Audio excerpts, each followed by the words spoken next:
안녕하세요. 투자 쉽게 하자 김PB입니다. 인류 역사상 최악의 대공황이 2025년 시작된다라는 주제로 오늘은 좀 말씀드려보도록 할게요. 자, 부자 아빠 가난한 아빠라는 책을 쓴 굉장히 유명한 세계적 스테디셀러 작가가 있습니다. 로버트 기요사키죠. 2025년 역사상 최악의 시장 붕괴가 발생할 거다. 또 최근에 이런 발언들을 해오면서 대공황이 올 거다라는 계속 이제 주장들을 해오고 있습니다. 주식시장의 최악의 폭락 사태가 2025년부터 시작이 될 거다. 이렇게 딱 연초 새해부터 이런 말들을 해오고 있는데 로버트 기요사키뿐만 아니라 저도 그렇고 수많은 경제 전문가들이 이 대공황에 대해서 계속 경고를 하고 있는 이유에 대해서 오늘 좀 말씀드려 보면서 대공황 콘텐츠에 대해서 입문을 좀 도와드리도록 하겠습니다. 로버트 기요사키는 일단 대공황이 찾아오면 수백만 명의 사람들이 주식, 일자리, 집을 잃게 될 거다. 그러면서 최악의 폭락 사태에서 살아남으려면 금, 은, 비트코인에 투자를 하라고 얘기를 해요. 그러면서 책에서는 뭐라고 얘기를 하냐면 신이 선물해준 화폐가 금이랑 은이다. 그리고 대중들이 만든 화폐는 비트코인이다. 달러는 그냥 쓰레기다. 그래서 진짜 돈에 투자하라. 달러는 가짜 돈이다. 이렇게 얘기를 하고 있습니다. 왜냐? 달러는 물가 상승률 때문에 계속 가치가 낮아져요. 참고로 제가 통계를 오늘 확인해 보니까 1970년대 1달러의 가치가 현재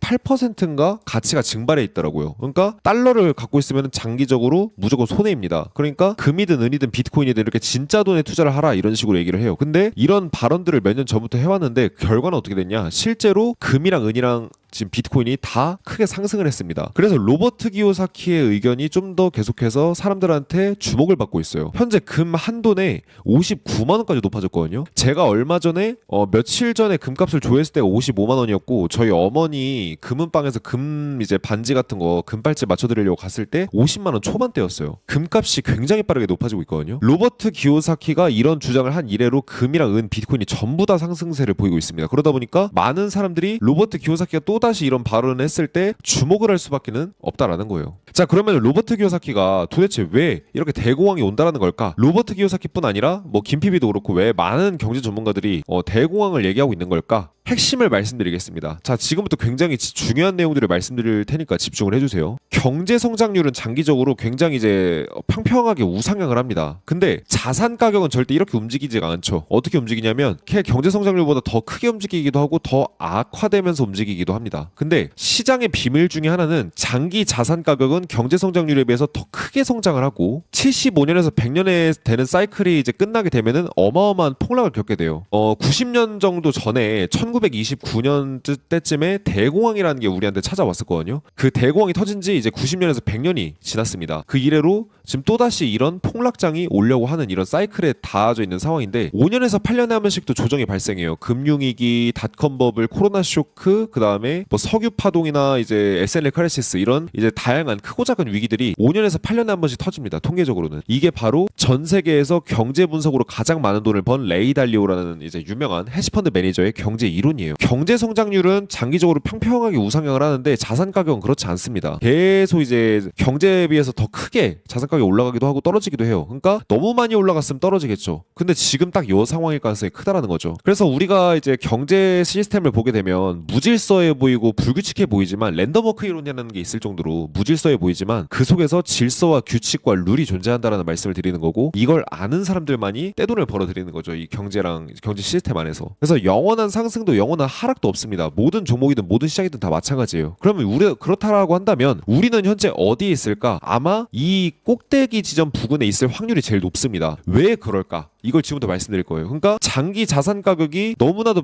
말도 안 될 정도로 경제 성장률에 비해서 너무 말도 안 될 정도로 치솟으면 다시 침체되면서 경제 성장률에 비해서 더 훨씬 더 악화될 정도로 말도 안 되는 공황 사태가 오게 되는데 이게 100년 한 번씩 오는 거라고 보시면 되거든요. 왜 여기에 있다고 얘기를 하는 거냐? 제가 방금 말씀드린 것처럼 영원한 상승도 영원한 하락도 경제에는 없어요. 시장에도 없고 그 어느 곳에서도 없습니다. 이걸 어떻게 체크할 수 있냐면 자산 가격의 버블 수준으로 체크를 해볼 수가 있거든요. 자산 가격의 버블 수준은 경제 성장률을 기준으로 얼마나 버블이 되어 있냐 이걸 한 번에 알아볼 수 있는 지표가 있는데 그게 바로 대표적인 게 바로 버핏 지수입니다. 워렌 버핏이 좋아한다고 해서 별명이 붙은 버핏 지수라는 게 있는데 미국의 경제 규모랑 미국의 주식시장 규모랑 비교를 해보는 거예요. 그래서 경제가 이 정도 수준인데 주식시장이 많이 올라왔으면 이거를 고평가됐다라고 하고 많이 떨어져 있으면 저평가됐다라고 됐다라고 얘기를 합니다. 그래서 워렌 버핏은 현재 이 버핏 지수의 어떤 참고를 한 건지는 모르겠지만 현재 대부분의 이제 주식을 다 현금화를 시키고 있어요. 지금 버핏 지수가 대공황 때 이래로 100년 만에 가장 높아진 상황이에요. 이게 무슨 얘기냐면 주식시장이 지난 100년 동안 유례가 없었을 정도로 버블 수준에 와 있다라는 겁니다. 벌써 제가 2년 전부터 이런 얘기들을 해오고 있는데 왜 이렇게 겁주냐 이런 말씀들을 많이 하세요. 근데 이게 바로 현실이기 때문이에요. 예를 들어서 지구의 소행성이 다가오고 있고 이게 곧 충돌할 거다라고 어떤 사람이 얘기를 했을 때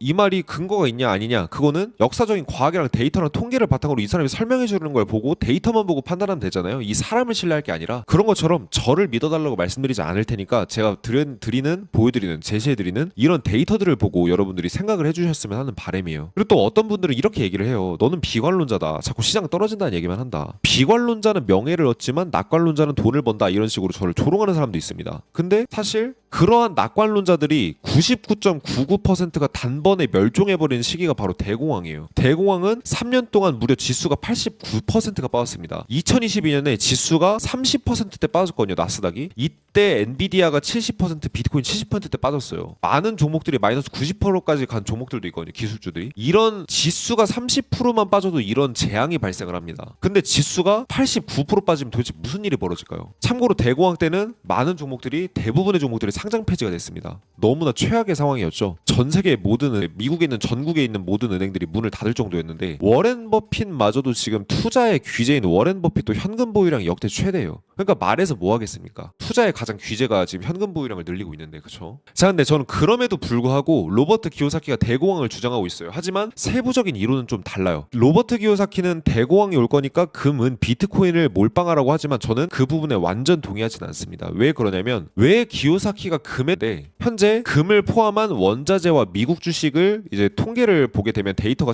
상당히 재밌는데 1970년부터 현재까지 이 지표가 높아지면 원자재가 많이 급등을 하는 거고 이 지표가 떨어지면 원자재 대비 미국 주식이 성과가 좋은 겁니다. 그래서 왔다 갔다 계속 반복을 하는데 이 지표가 높아질 때가 있고 떨어질 때가 있어요. 근데 지금은 굉장히 많이 떨어진 상태입니다. 어디까지 떨어졌냐면 1970년 이래 유례 없을 정도 수준으로 떨어져 있어요. 참고로 1970년에 이 정도 수준까지 오고 나서 원자재가 슈퍼사이클이 시작됐는데 그 이후로 어떻게 됩니까? 금이 24배 가까이 폭등을 해요. 지금 금값이 돈당 60만 원이니까 돈당 60만 원이던 이제 금값이 10년 만에 1,300만 원이 넘어버리는 결과를 만들어내게 되는 겁니다. 그래서 미국 주식의 버블 시장이 오게 되면 그 다음에 반드시 또 원자재 버블장이 오게 되거든요. 보게 되면은 원자재랑 미국 주식을 비교한 표를 보게 되면 이제 미국 주식이 잘 나가게 되면 이 지표가 떨어졌다가 버블이 오고 나서 어떻게 돼요? 바로 원자재가 슈퍼사이클이 시작이 됩니다. 닷컴 버블 터지고 나서 어떻게 돼요? 닷컴 버블까지는 미국 주식에 돈이 몰리다가 그 다음에 원자재 쪽으로 돈이 몰리면서 2008년에 이제 글로벌 금융위기가 올 때까지 원자재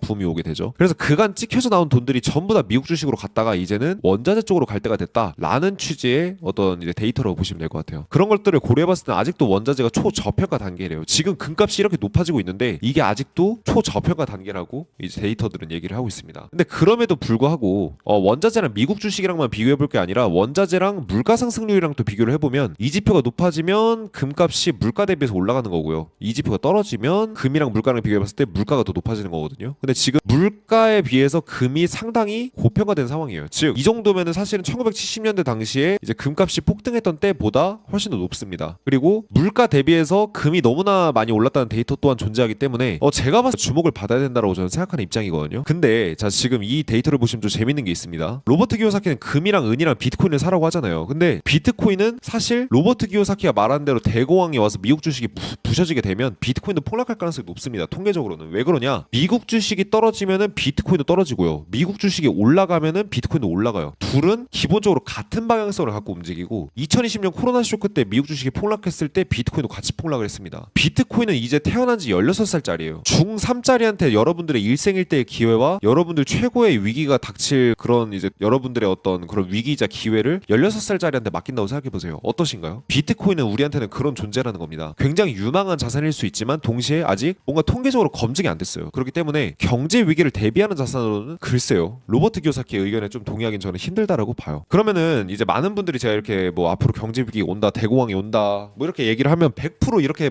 생각하시는 분이 있어요. 그럼 넌 어떻게 투자하냐? 그래 좀 벌었냐? 지금 장에 이렇게 말씀하실 분들이 계시는데 저는 지금 코딩을 해서 자동 매매를 하고 있습니다. 그래서 제가 자동 매매를 한데 이제 전략을 이거 실제로 트레이딩뷰라는 전 세계 트레이더들이 이용한 사이트거든요. 그래서 이거는 데이터는 거짓말을 칠 수가 없어요. 2020년부터 현재까지 제 이제 전략의 백테스팅 성과를 보여드리면 20만 %에 1100번의 거래를 했고 승률 60%의 손익비 2, MDD 30%대에 이제 평균 보유할 때 하루 이상 정도를 보유하는 이런 식의 전략을 지금 저는 운용하고 있습니다. 저는 그냥 코딩을 해서 나스닥이랑 비트코인 같은 것들을 자동 매매를 하고 있어요. 그럼 너는 지금 이제 뭐 여기 20만 %로 넣었는데 그럼 넌 떼부자 됐냐? 그렇지는 않아요. 하지만 이 돈들을 이 수익률을 목표로 계속해서 불려나가고 있습니다. 저는 코딩에서 자동 매매를 하고 있고 대부분 현금 보유고 전 지금도 월세를 살고 있어요. 여러분들이 제가 재산이 얼마나 있는지는 모르시겠지만 제가 돈이 없어서 월세를 살까요? 설마? 그렇죠? 저는 이제 월세를 살고 있는 이유가 부동산이 앞으로 이제 침체가 되면은 부동산이 굉장히 저렴한 가격에 거래가 될 거라고 생각하기 때문에 굳이 부동산을 사지 않고 월세를 이제 살고 있는 겁니다. 근데 저는 오히려 뭐 대공황이 온다 안 온다 이런 것보다 오히려 가장 우려되는 상황이 뭐냐면 오히려 반대로 제가 자동 매매를 쓰는 증권사나 제가 자동 매매를 전략을 구사하는 이제 거래소가 바이낸스인데 이런 곳들이 파산할까봐 저는 오히려 그게 더 걱정이 돼요. 제가 쓰는 증권사가 한국투자증권이거든요. 여기가 혹시 PF 투자로 파산을 할까봐 오히려 이런 게 더 걱정이지 사실은 지금 투자로 어떻게 될까봐 이런 걸 더 이상 걱정하는 단계는 저는 벗어났습니다. 그래서 저는 사실 여러분들하고 제가 하고 싶은 거는 뭐 네가 잘났냐 내가 잘났냐 이게 아니라 서로의 의견을 교류를 하면서 같이 이런 경제들을 추적해 나가면서 이번 대공황에 어떻게 하면 우리가 돈을 많이 벌 수 있을지 이런 것들을 건설적으로 좀 토론해보는 이런 이제 과정을 이 기간 동안 같이 거쳐나갔으면 좋겠어요. 그래서 여러분들은 이 채널을 구독하고 이 영상을 끝까지 시청하신 것만으로도 제가 생각했을 때는 여러분들은 충분히 현명하고 똑똑하신 분들이라고 생각하기 때문에 앞으로 당분간 이렇게 저희가 댓글에서 이렇게 소통해 나가면서 우리가 이제 어떻게 하면 큰 돈을 벌 수 있을지 전략